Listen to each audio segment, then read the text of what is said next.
Hi, I'm Gary and this is episode 143 of EV Musings, a podcast about renewables, electric vehicles and things that are interesting to electric vehicle owners.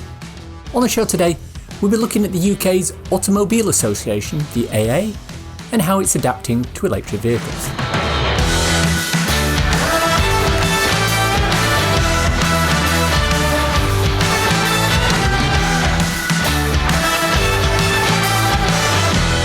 This season of the podcast is sponsored by ZapMap, the free-to-download app that helps EV drivers search, plan and pay for their charging.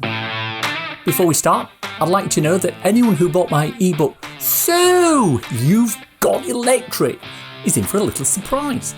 I've been updating the contents in light of changes that have happened with charging companies, charge speeds, hardware and the actual cars themselves. I believe that anyone who has a copy of this book will have the option to receive this update free of charge when it's released. All you have to do is head to the Manage Your Kindle item on the Amazon menu and then click the Update Available text next to my ebook, which will appear when I've obviously put the update in. You then click the Update This Title Now link. So enjoy reading the second edition of the book, completely free and gratis if you've already bought one. If you're new to the podcast and are considering buying an EV, check out the link in the show notes and get your copy now. Our main topic of discussion today is the AA.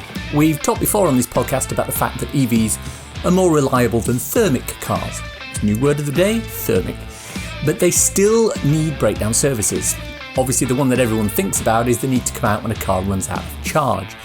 But there's also things such as tyre problems that are quite high on the list of breakdown issues. To talk through this and understand the difference between perception and reality, I'd like to welcome Edmund King Obe, the president of the AA in the United Kingdom. For foreign, especially US listeners, the AA is the Automobile Association, and it's more or less the equivalent of your AAA organisation. Welcome, Edmund. Thank you for your time. You're most welcome, Gary. Tell me, before we start, I like to ask this question of most guests that come on. Tell me briefly about your journey to where you are now in terms of the AA. Well, I've always been interested in cars, in politics and communications. And I guess it's a combination of all those things that eventually took me to the AA. I mean, as a young boy, I grew up in Norwich and lived next door but one to Colin Chapman, the chairman and founder of Lotus Cars. And actually, I learned a lot about cars as a little kid because he used to hang out with his son, and Chapman flew me to my first Grand Prix, so I met all the famous racing drivers like Graham Hill and Emerson Fittipaldi. And from a very young age, that gave me a fascination with cars. I then went on to study politics. I also lived in America for a while and was involved in communications, worked for a radio station in LA.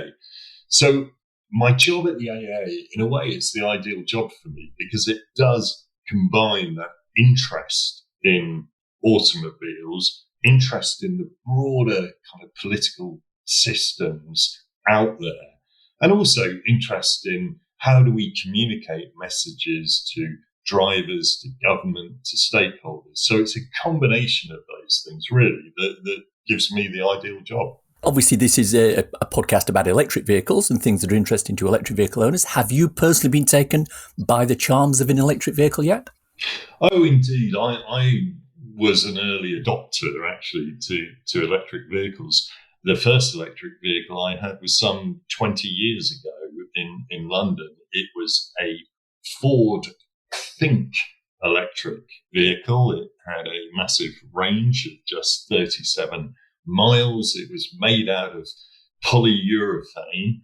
It was very different to the vehicles today. In fact, I did get caught out one day. We used it mainly around London, and for some reason, one Friday night, it was raining and I'd had a long week and didn't want to take the train. So I decided to drive it home to St Albans, which is about 26 miles. What I didn't know is a colleague had taken it out earlier with an MP and driven it around Westminster.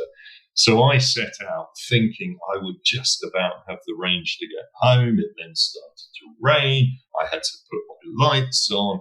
And about 6 miles short of home, it actually ran out of charge. So that was an early lesson for me. But the interesting thing is, since then, and I would say particularly the last 5 years, things in terms of EVs have just got so much more exciting. I mean, currently, there are something like 140, 150 different models out there. There are another 44 or so coming online this year. And if you'd asked me 10 years ago, I guess I wouldn't have been that excited with the electric vehicles out there.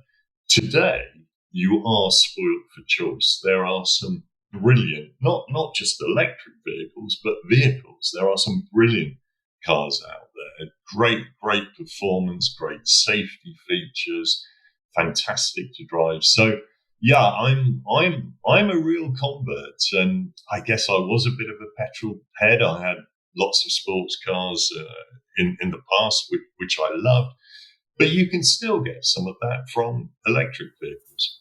I want to talk about what the AA are doing to embrace electric vehicles, but just sort of looping back on the discussion that you just had there, can you lay to rest the myth that running out of charge is the most common failure that the AA deal with when it comes to EVs? Yeah, this is always the big perception, isn't it? When you ask people why they haven't got an EV, and it is this kind of what's described as range anxiety or charge anxiety, and everyone thinks they'll be running out of charge. Now, in 2021, it was less than 4% of breakdowns for EVs were out of charge, and that had halved over the last couple of years. It used to be about 8%. That's halved. But even if that 4%, half of those weren't actually out of charge, they were low on charge and a bit worried about where they would find the next charger. So they would call out the AA. But those figures are coming down all the time. And I think there's a combination of reasons. One is the range of cars is getting better. Another is we are getting more charge points. And I think the third one is driver education. Drivers are getting a bit more savvy towards how electric cars work. So it's not a major problem. And if you look at other countries like Norway that have got far more EVs than we have, we talked to the AA equivalent in Norway, and on their breakdowns, it's less than 1% are out of charge. So that really isn't an issue. And ironically, when you look at electric vehicles, the most common cause of breakdowns are exactly the same as for petrol and diesel cars. And number one is tyres and wheels. So, potholes give you punctures, whether you're in an electric car or not. And number two, interestingly, is the 12-volt battery. 12-volt batteries can still go wrong on electric cars as they do on combustion engine cars. So, yeah, the top faults are exactly the same. And out of charge is a small proportion, and we believe it will get even smaller. So let me just confirm the figures on that. So that's not 4% of all the calls that you make. That's 4% of all the calls that you make to electric vehicles are problems with charge or lack of charge or running out of charge. Yeah, that is correct. And if you look at it in the broader scheme of things, last year as the AA, we dealt with over 3 million breakdowns overall, all sorts of vehicles. And cars out of charge was about 1,600. And of those, half of that 1,600 weren't actually out of charge, but they were low on charge. So, yeah, it's a relatively small problem. And I think as people get used to electric cars, the problem will get smaller. You do get quite a lot of warning on an electric car if you are low on charge. I do a route from Hertfordshire to Norwich and back, and I know I can do it on one charge, but I know when I get back, I'll have less than 20%. And when I get to about 20%, my car does warn me. When I get towards 10%, it warns me again. My sat-nav flashes up where there are charging points. But I know I can make it to get home where I can charge at home. But I do get adequate warning. So I think, it's rather like out of fuel. When your fuel gauge comes on, you know, depending on the car, you might have 10 miles, you might have 15 miles, but you need to fill up. And it's exactly the same with electric. So I think the real lesson, though, for electric drivers is don't always wait until the last minute, particularly if you're doing a long journey and you might have 40% charge left. But if you know there's a really good charger, it's got rapid chargers there, they're relatively new chargers, what I would tend to do on a longest journey would stop off, take advantage of that charge, put the money in the bank and then continue the journey. And I think that's something that we talk about on the podcast quite often, about having, a charger that's within your range and maybe a backup one in case there's a problem with that. So, yeah, you're preaching to the choir there, absolutely. Do you have, off the top of your head, figures for the number of internal combustion engine vehicles that you deal with that run out of fuel every year? Yeah, it is actually slightly lower as a percentage. It is around 1%. So it's quite equivalent to what the Norwegian figure is for EVs. And we actually believe that EV out of charge will reduce to about 1%. And that 1% might be people having a bad day, not really thinking about it, or getting to chargers that aren't actually working. So, yeah, from the 4%, we think it will reduce to about 1%, which is about the same for out of petrol or out of diesel. Can you talk to me a little bit about what the AA is doing specifically in terms of embracing the type of breakdowns that they're experiencing from electric vehicles? Is there anything that you're putting differently into the vans? Is there any sort of additional training that you're giving to your employees? Yeah, first of all, training is vital. So all of our 3,500 patrols have been trained in how to deal with EVs. They've all been trained to level 1. This year, they're all trained to level 2. And then we do have some cohorts trained to level 3. So that's very important because that explains what they can deal with on the car and what they can't deal with on the car. So that's ongoing.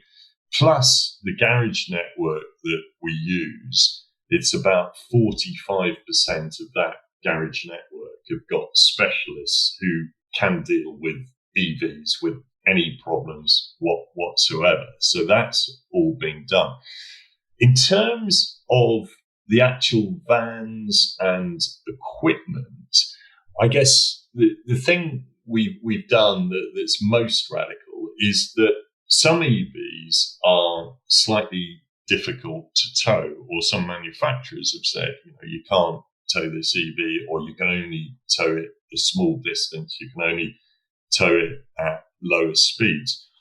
Now, our technical division has found that some of that advice was actually overcautious. And when we've actually looked at the vehicles, on some of them, there is no reason why you can't tow those vehicles. And we've told the manufacturers, and we've got some of them to revise their advice.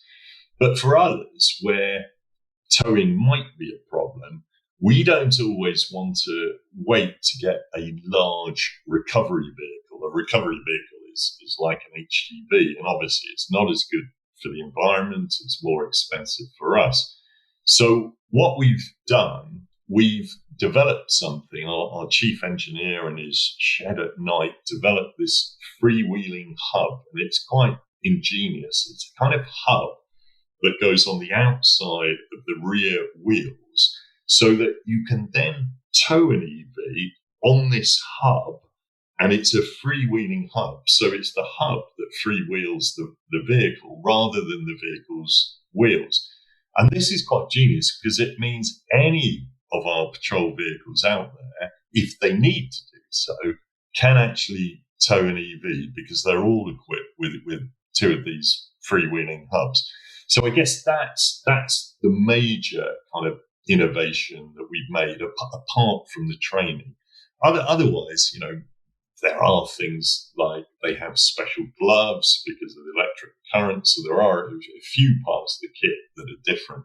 But fundamentally, it is the towing and it is the extra training which is different. I was up, as you may recall, up at Oldbury at your headquarters up there a little while back, and I saw the hubs that you were talking about. And it's such a simple solution when you sit down and think about it, but it's the fact that nobody had actually done that until your guy sat down there, as you say, in his shed and put it together, and it solves so many problems, doesn't it? Well, yeah, that's the thing that really intrigued me, that he was actually in his shed and he actually made the first freewheeling hub was made out of wood. I've seen the original prototype, and it was that idea. He then got it made up. It was then obviously stress tested. It was tested, for different weights of vehicles and all of that. And, it just shows that the AA for 100 odd years has been at the forefront of innovation. It was the AA that actually introduced the first petrol filling station in the UK at Aldermaston. It was the AA that actually put up the first road signs, believe it or not, in the UK. So there are a lot of initiatives where the AA has been at the cutting edge of progress and innovation. And I think it's the same with EVs and this freewheeling hub, because saves a lot of resources, saves a lot of CO2, and potentially also saves money. Absolutely. Do any of your patrols have the ability to physically provide a charge for an electric vehicle at the roadside? Yeah, we do have a couple of innovation vans. In fact, we were showing them off at the British Motor Show last week that have got the ability to recharge at the roadside, and we also have one actually that can fill up hydrogen at the roadside as well. However, I would stress that it's not the most efficient thing to do, and the reason for that is if you're broken down, you might, or if you're out of charge in an electric vehicle, you might be in a dangerous place, and quite often the safest thing to do is actually to move you to a safer place. So, safety comes first. But also, currently, with the onboard charging technology, it takes something like 30 to 40 minutes to give you a 10-mile charge. Now, as an EV driver, I don't really want a 10-mile charge, because it might mean, yes, I can drive 10 miles, but can I find another charger within 10 miles that is actually working? So what we find is the most efficient thing for both ourselves, but more importantly for the customer, is to actually use the freewheeling hub and actually tow someone to a rapid charger and make sure that rapid charger is working so that they can get a decent charge and get on their way. And that actually saves them time and it's safer. So, if in the future, and we look at these things all the time, we talk to companies all the time, if you can get a charger on board that is much more rapid, that can give you more charge in a short period of time, we'll invest in it. But currently, it really isn't the best solution out there. Completely. Yeah, totally agree with that. Now, you've talked so far about a number of the innovations that the AA have done, training and the freewheeling hub, and you've just talked there about potentially having onboard charging. Now, let's just take a step back and say what prompted the moves that you've made there to embrace electric vehicles? Was there a data-driven decision behind this, or was there a bit more emotion involved in it? We know EVs are coming, so we might as well get ahead of the curve with them. Yeah, I think it is a combination of things. Without a doubt, something that did concentrate the minds was the government edict that by 2030, the sale of new petrol and diesel cars will be outlawed. Some hybrids will be allowed till 2035. And if you think about that, that's only 8 years away. Now, okay, for the whole car park to change in terms of our customers, because, currently, like the world out there, despite everything and all the talk about EVs, the media coverage about EVs, the reality is it is still a tiny proportion of vehicles out there. It's something like 2.5%. But I guess we've always got to think about the future. What are the future trends? What will we need to do? And sometimes, Gary, it is a bit of a problem because you train 3,000 patrols to deal with EVs, but the likelihood of a patrol dealing with an EV every day or indeed every month, in some cases, is relatively low. And as you know, the best form of training is when you can use it in practice. So that does mean we still need to have refresher training. But I think as a company, we want to reflect the changing environment out there, but also on environmental grounds, we can see the argument for having more EVs out there, for having lower emission vehicles in terms of CO2, global warming, etc. So I think it's a combination of realizing that technology was changing, but also realizing that for the benefit of our country and environment, we ourselves also have to change with the times.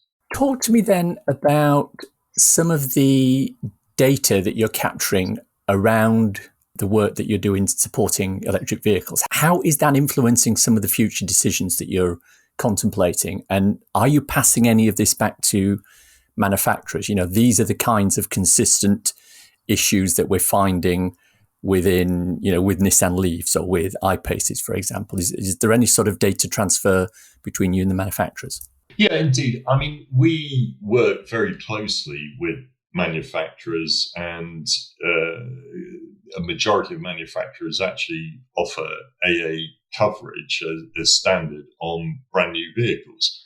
So obviously, those manufacturers that we have close relationships with, like Ford, like JLR, etc., we will feed back information on new models. And quite often, we are the best people to feed back that information, because not every Ford vehicle will go back to a Ford dealership. We will sort more than 80% of problems that arise actually at the roadside. So yes, we will feed back to the manufacturers. We can even help them with things like recalls.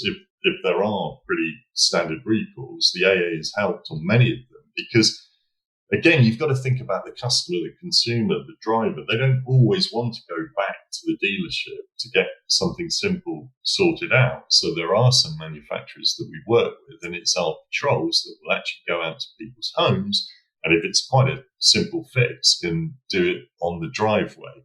So yeah, we're working all the time to make things more efficient. And one of the ways that we're working as a company is, when a car has a problem, you don't always have to send a resource out there. And we ran an experiment a couple of years ago, which I thought was quite genius. We actually took some of our best patrols and we took them off the road and we put them into a call center.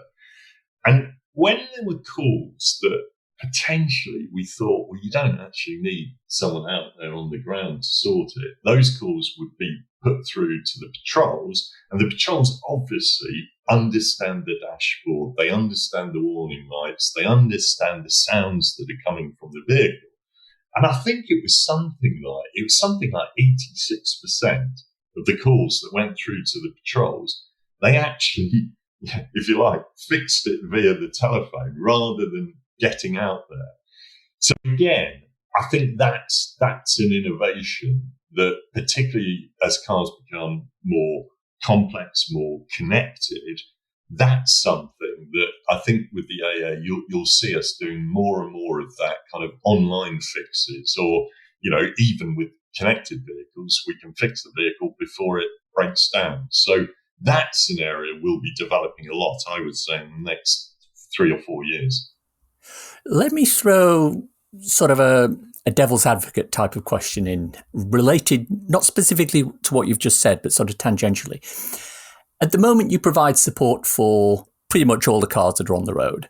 But as you've already said, EVs are a relatively small proportion of the call-outs that you attend. Now, if they are as reliable as we all think they are, and your stats indicate, is it a case to say that higher EV adoption will result in the lower need for your services across the whole country? But I think this comes back to the fundamental point that 30% of the breakdowns are exactly the same. So you will still have punctures. You will still have battery problems, 12-volt battery problems. You will still have people making mistakes. I mean, I think almost the third breakdown is, people losing their keys or locking their keys in the vehicle. You can do that in an EV as much as you can in a petrol or diesel car. So there will be those ones. But I think also there will be additional things as cars develop that we need to look at. Cars have more and more sensors, cameras, radar, LiDAR, etc. And you're beginning to get faults that you didn't get previously, like the camera can't detect what's up front. Maybe the camera's just dirty. Maybe someone's hit you in the car park and it's dented it. There will be other faults that actually come up as cars become more sophisticated. And we're already beginning to see that on some vehicles. So, for example, we do breakdown for McLaren. When you go out to McLaren, you rarely use a spanner, you use a laptop, and you have to link your laptop to the McLaren. It is a different world already. When I think of my first car, a Mini Clubman that cost £45 or something, I could do most things on that car. I could change the spark plugs. I even did something with the rusted sills. I could do most things on that car. When I look at my current EV and I try and open the engine and there's nothing there, there's little I can do apart from check tyre pressures and put windscreen wiper fluid in it. So the world of automation is changing. The way we address it is changing. But from looking at what's happening with EVs, both at the roadside and at the charge points, there's still a lot of work for the AA to do, both now and into the future. I mean, that's an excellent point. Ironically, my very first car was an 850 Mini, and I could do exactly what you said. I mean, I took the cylinder head off and replaced the gasket and ground the valves and all that sort of thing. But now I drive an ID3. I get into that and I don't need a key. It recognizes when I'm in the car. It starts without me having to press a button. The handbrake is not a handbrake. It's some electronic thing that turns off and on, and there's no way I can override it. And it's a little bit scary in certain aspects, because if something like that goes wrong, I have absolutely no idea what to do with it. Well, it is. The world is changing so much. And this comes back to a fundamental point of the AA that we've been looking at when you're talking about new drivers and younger drivers. And there is a whole new generation. So one of the things we introduced last March was actually we introduced EVs into the AA driving school and BSM driving school. And there's been a massive demand for it, both from instructors and indeed from pupils. And this is quite radical because if you think about it, we all learnt to drive on geared cars, stick shift cars. The future generation are going to learn to drive in automatic cars because all EVs are automatic. So again, this will bring about great change. My oldest son learnt to drive in a geared car, but my two kids at the moment that are taking lessons are actually doing it in automatics because they like electric vehicles. They like the electric vehicles I drive. And in the future, they want when they can afford to, get an electric vehicle. So again, it's not just the cars that are changing, it's what the drivers learn. So the driving test will have to change more. In the show and tell bit, you will have to talk more about how you charge your car. Where is the charging point? How do you get more range out of the car? What is regenerative braking? So again, I think the whole world of automation, from the car to the training of the drivers to the driving test, this will all change more in the next 5 years, perhaps than it has in the last 10 or 20 years. Again, excellent points. I hadn't actually considered that when it comes to the show and tell side of a driving test. It's that long since I've had to pass a driving test. I'm not even sure I could do it anymore. Just moving on quickly, I know the AA have agreements with certain vehicle manufacturers to provide dedicated support for their cars. I know you've got Audi as one of the companies, and is VW another one that you're involved with? Is there a possibility or even a need to do that for certain EV-only marks, Tesla, Geely, BYD, for example, as they start to become more prevalent in the country? Yeah, I mean, it is interesting, but most of the EVs have common factors of what goes wrong, what needs to be put right. And our patrols are kind of trained across EVs. And I don't think you always need to be a specialist to work on an ID5 or on Kia, Hyundai, etc. There are a lot of common traits there. But what we tend to do, we tend to talk to the manufacturers that we deal with. And if there are specifics, that goes into the general training. So even though we have dedicated technicians for various marques like Porsche, like VW, etc., most of our other patrols can still work on those vehicles. They are trained across the board. It's just some of the equipment that the dedicated technicians may have is quicker to link up to that specific manufacturer. But I think on EVs generally, the common faults are common faults. Obviously, you will get nuances with different vehicles, and this is where kind of patrol information and intel is really important. And on our internal Yammer, you will obviously see patrols talking about a specific vehicle. And, if this happens on this vehicle, this is what you should do. It's almost our tips of the trade. So you will get some of that. But I don't think you would need specialist technicians for every single car. I think there are many common factors out there of things that do go wrong. I know one of the things that surprised me when I visited Obery, I went up to it was the third or the fourth floor there where the telephone support section is. The AA provide telephone support for a group of charge point operators. So if I turn up at a charger and it doesn't work and I call the helpline number that's there is a reasonable chance that depending on the CPO involved, I'm not actually talking to anyone from the CPO. I'm talking to someone from the AA. Do you want to tell us a little bit more about that?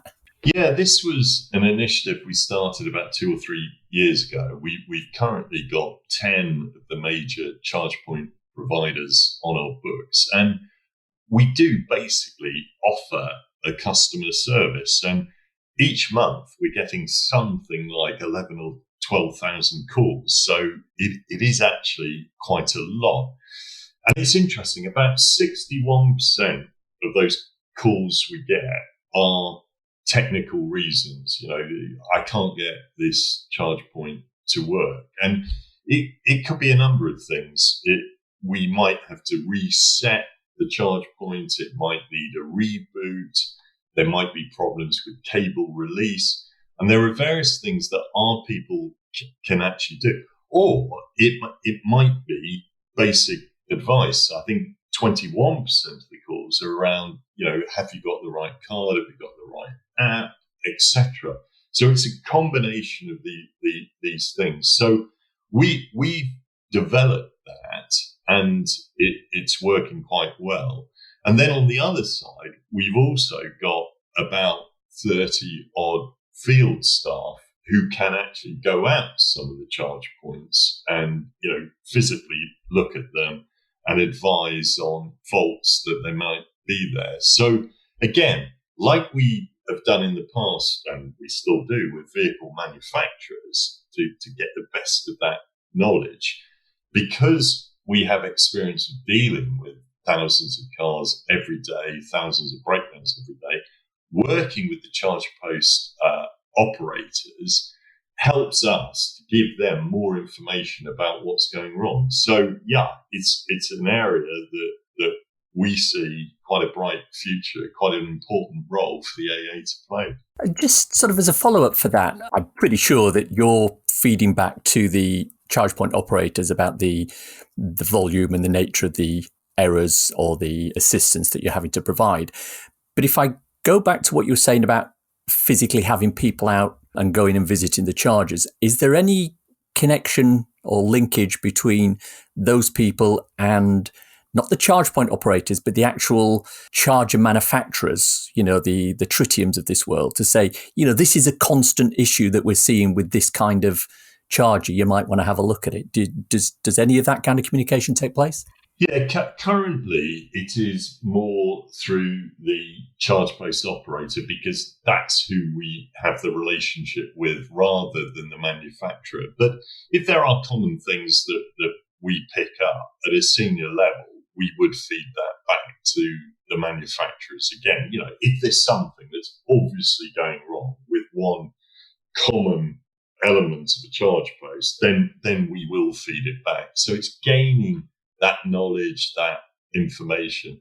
And I think the other side of it, though, is information for the consumer. And this is something I think should be improved.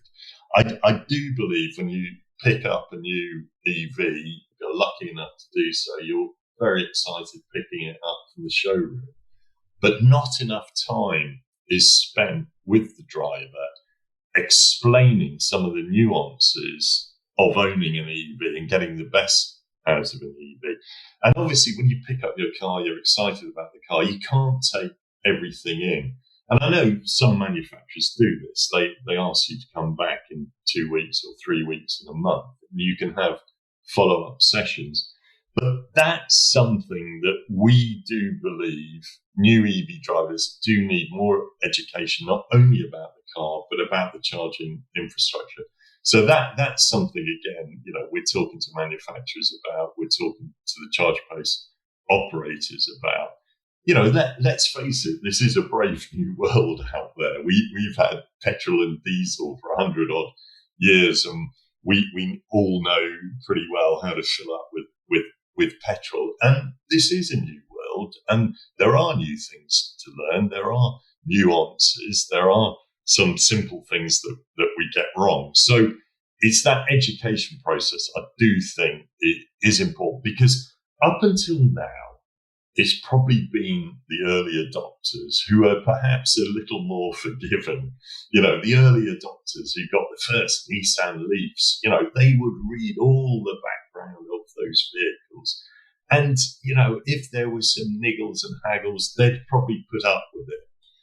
The current generation of people who are driving EVs, aren't the early adopters. They are ordinary drivers.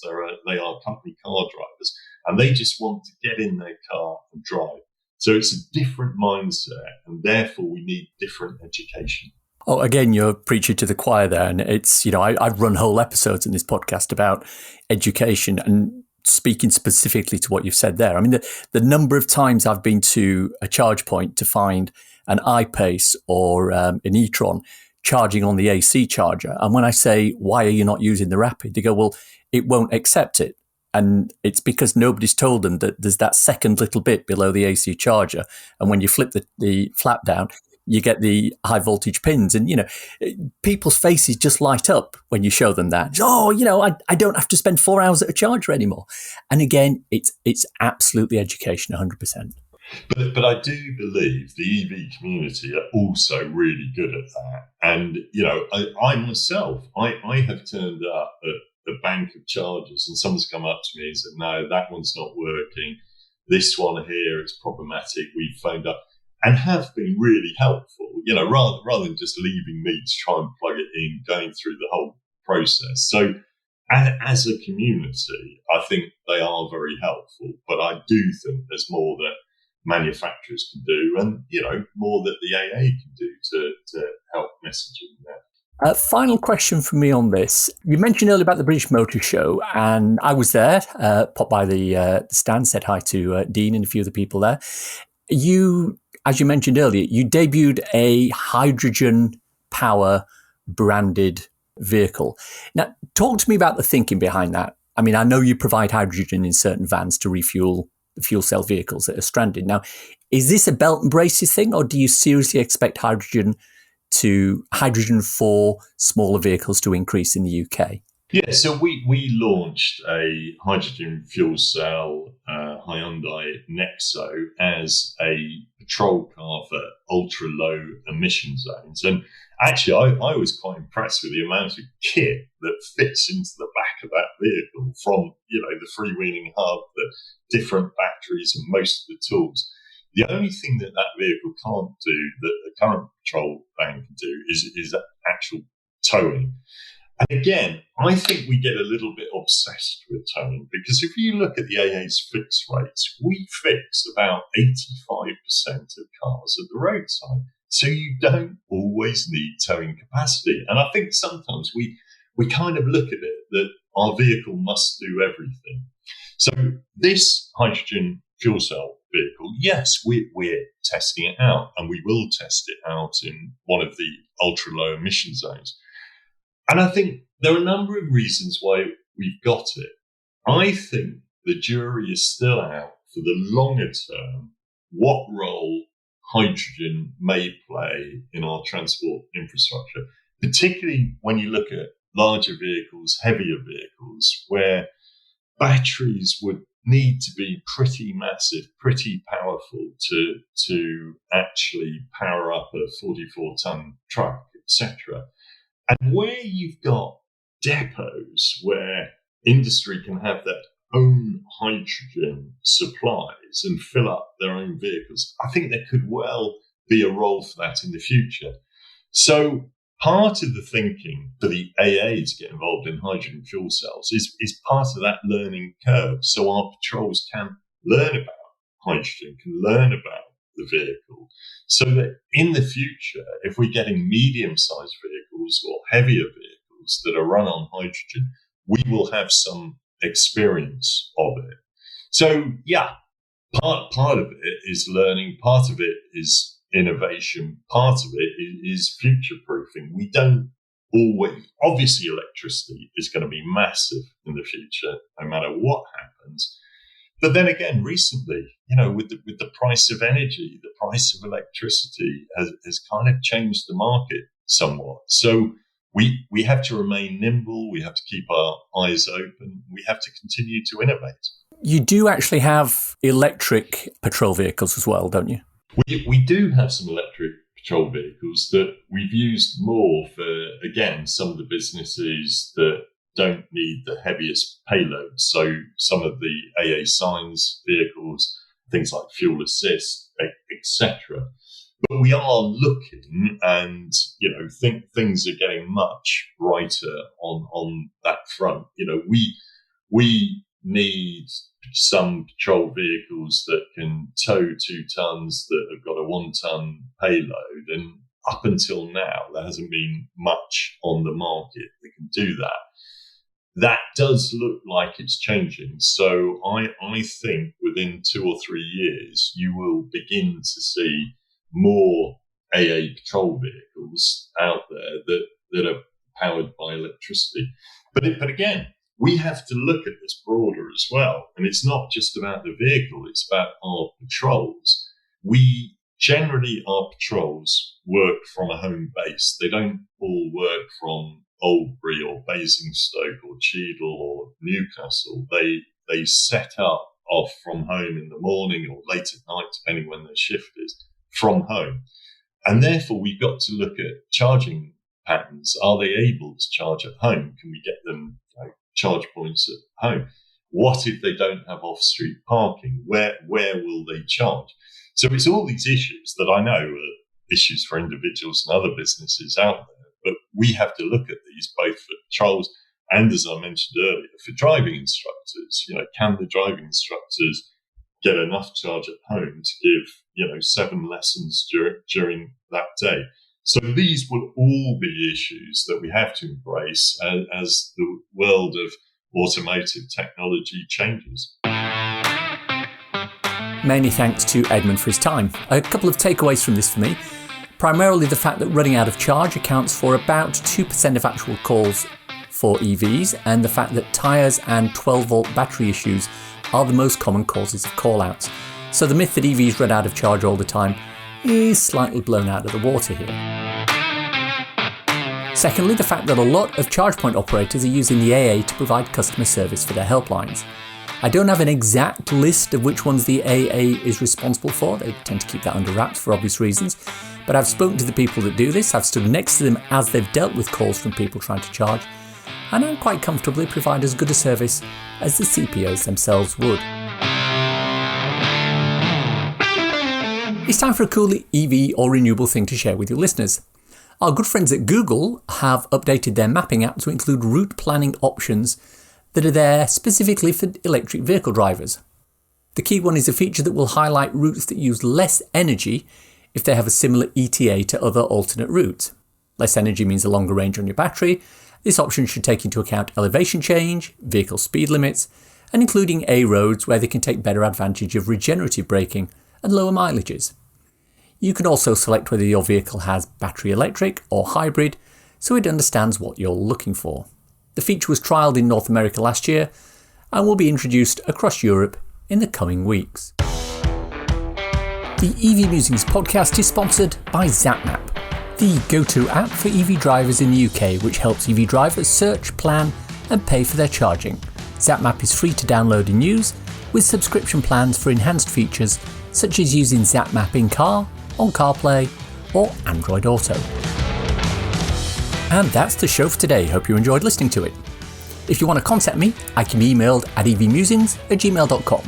I'm also on Twitter at MusingsEV. If you want to support the podcast and newsletter, please consider contributing to becoming an EV Musings patron. The link is in the show notes. Don't want to sign up for something on a monthly basis? Well, if you enjoyed this episode, why not buy me a coffee? Go to coffee.com/EVmusings and you can do just that. ko-fi.com/EVmusings. I have a couple of ebooks out there if you want something to read on your Kindle. So You've Gone Electric is available on Amazon worldwide for the measly sum of 99p or equivalent, and it's a great little introduction to living with an electric car. So You've Gone Renewable is also available on Amazon for 99p, and it covers installing solar panels, a storage battery and a heat pump. Why not check them both out? Links for everything we've talked about in the podcast today are in the description. If you've enjoyed this podcast, please subscribe. It's available on iTunes or wherever you get your podcasts. Please leave a review, as it helps raise visibility and extend our reach in search engines. If you've reached this part of the podcast and are still listening, thank you. Why not let me know you've got to this point by tweeting me at MusingsEV with the words, mostly tyres and 12-volt batteries. Hashtag, if you know, nothing else. Thanks as always to my co-founder Simon. You know his latest passion is sneakers, training shoes.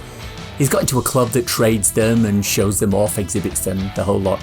I asked him if he'd ever worn an original Air Jordan. He said no, but he told me... Yeah, we do have a couple of innovation bands. In fact, we were showing them off at the British Motor Show last week. I'll wait on that one for you. Thanks for listening. Bye.